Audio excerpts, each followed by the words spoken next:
I'm Joe Neumeyer with the New York Daily News, talking about what you can see at the movies this Thanksgiving weekend. My Week with Marilyn is a jaunty romantic comedy set in England in the 1950s. On the set of the lesser romantic comedy The Prince and the Showgirl, star and director Laurence Olivier has his gophers running errands, his costumers fixing ensembles, and his production assistants trying to take care of Marilyn Monroe, because when she appears, everything stops. She is, as portrayed by Michelle Williams, a strange and beautiful alien, unpredictable, odd, and magnetic. But overall, the Hollywood bombshell is, as rumored, erratic. Unsure of herself after her second husband, Arthur Miller, returns to New York, Monroe needs drugs and constant reassurances to get her out of her dressing room. When she meets Colin Clark, played by Eddie Redmayne, a young production assistant on the film, she chooses him to help her through the shoot. She knows he sees her the way she needs to be seen, and Olivier needs that to finish his film. My Week with Marilyn is filled with sterling supporting performances from actors like Toby Jones and Judi Dench, but it's Williams' show. The twice Oscar-nominated actress makes for a heartbreakingly facile Monroe. She turns the famous Hollywood bombshell into a creature made half of legend and half of reality.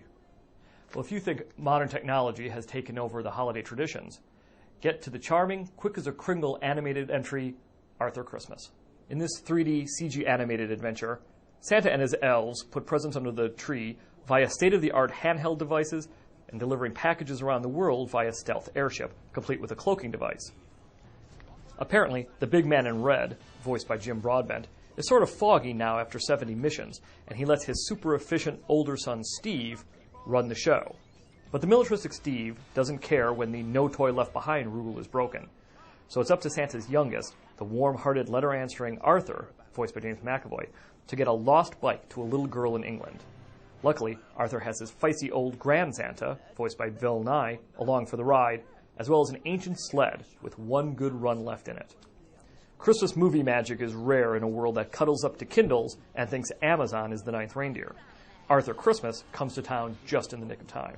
And speaking of movie magic, one of our greatest living directors, Martin Scorsese, delivers his first family film with the adventure Hugo. The title character is a 12-year-old orphan, played by Asa Butterfield, who lives in a train station in 1931 Paris. Since the death of his clockmaker father, played by Jude Law, Hugo has been hidden inside the station's enormous timepieces, making everything run on time and watching all of the people going in and out of the train station. Soon he meets Isabel, played by Chloe Grace Moretz, and her godfather, George Méliès, played by Ben Kingsley. Méliès is an old tinkerer who has a shop at the train station. Hugo doesn't know that the old man used to have another life as a filmmaker.